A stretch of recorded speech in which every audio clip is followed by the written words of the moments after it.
Hello, my name is Jamichael, and the podcast is called Marked by Words, the place where themes and lessons leave a mark on you, like a tattoo. Welcome to the first episode of Season 2, the season where we reflect on gratitude.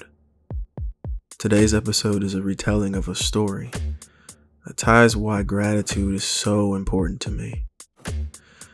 A time when I was young, at the ripe age of 14, where school was out and summer bashes were consistent. A time where I could have lost my life. A time that's forever etched in my mind, like a statue or an ice sculpture.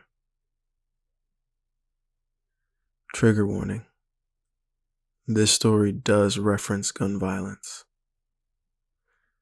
This story is called Frozen.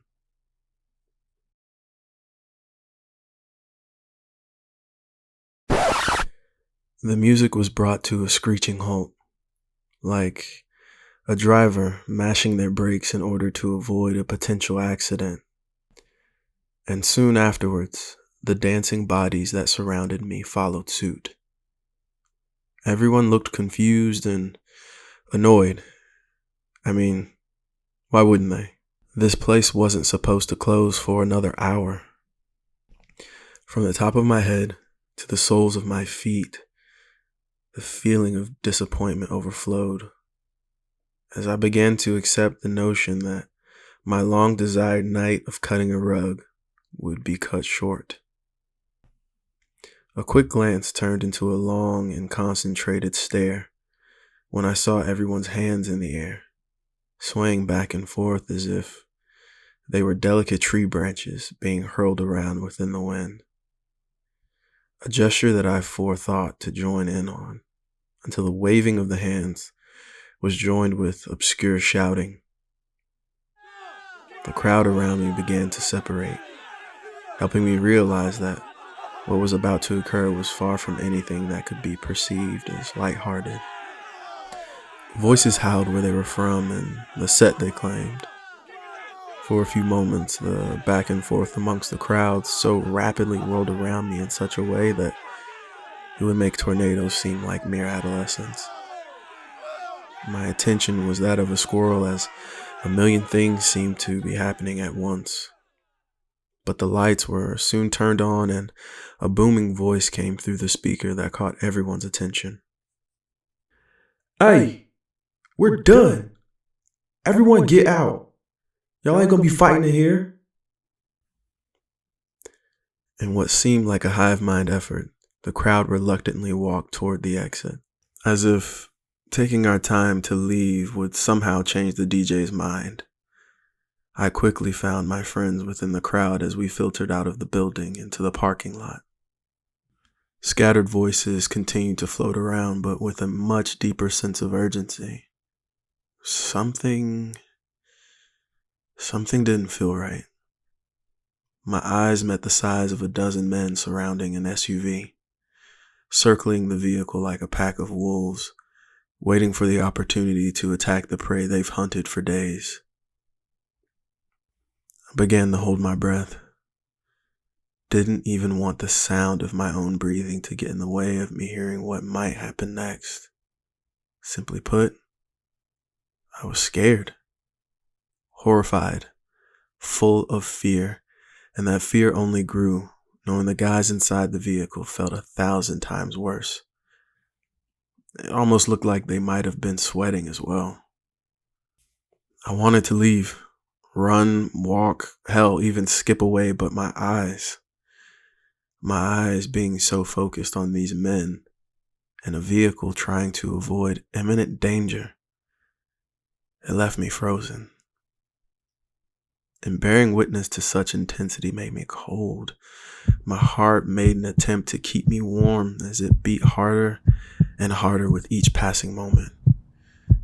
So much so that I could have sworn that I heard it. Suddenly, the pack's attention shifted to this random man. He was alone and he looked abandoned, as if he was supposed to be in that very SUV that was being swarmed, but didn't want to bring any attention to himself.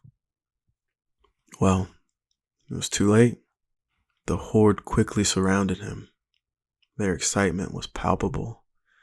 You could tell they were salivating over the idea that they wouldn't have to leave without making their presence known in one way or the other. From what I could tell, favor didn't seem to be on this abandoned man's side, and a gap that might as well been the Grand Canyon formed in my stomach when the person next to me yelled, "Get down! He's got a gun!" Scattering like ants, everyone in the parking lot tried to find their way to safety.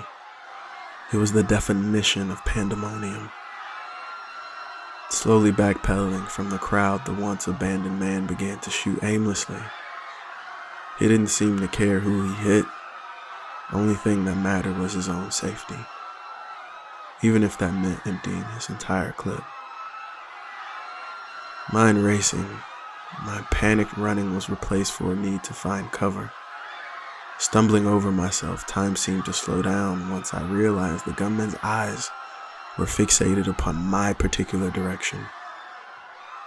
My ears rang at the sound of a thunderous crack.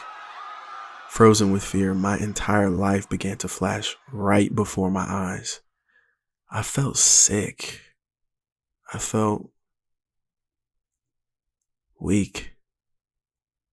The thought I could no longer experience life and all it has to offer left me with emotions so undesirable, I wouldn't think to wish them upon my worst enemy. Soon afterwards, I came to. Once I recognized someone only a few inches to my left had collapsed. It was a young girl. Couldn't have been much older than I was, and yet her life was cut short. One who would never know her potential, whose life was stripped away from her in a matter of seconds, all due to a man who was operating in fear, who was in the wrong place at the wrong time. I couldn't budge.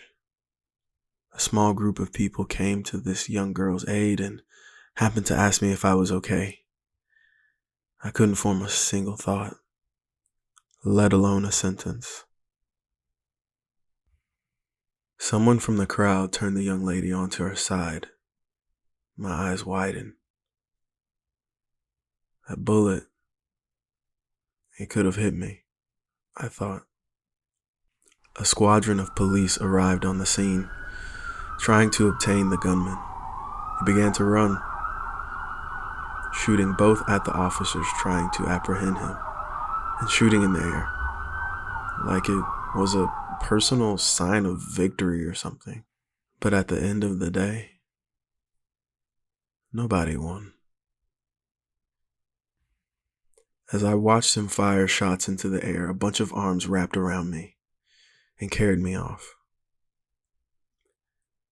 It was my friends that I came to this party with. Somehow they found me. We began racing down the street, and out of nowhere my mom pulls up to the side of the road, ordering us to get in. The entire car ride was filled with stories of what happened, but I couldn't contribute. I could only think about the girl who was shot. And what if it was me who happened to be in her place?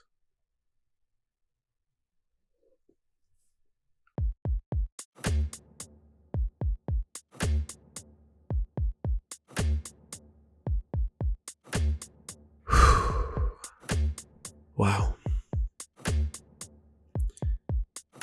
Thank you for listening to today's episode. If you enjoyed the work, tell a friend to tell a friend to listen in. You can also stay up to date on the latest episodes by subscribing on whatever platform you listen to podcasts on. The Marked by Words podcast was brought to you by me, Jamichael Prude, and hopes to bring forth creativity through storytelling and conversations highlighting a myriad of subjects. Thank you for listening.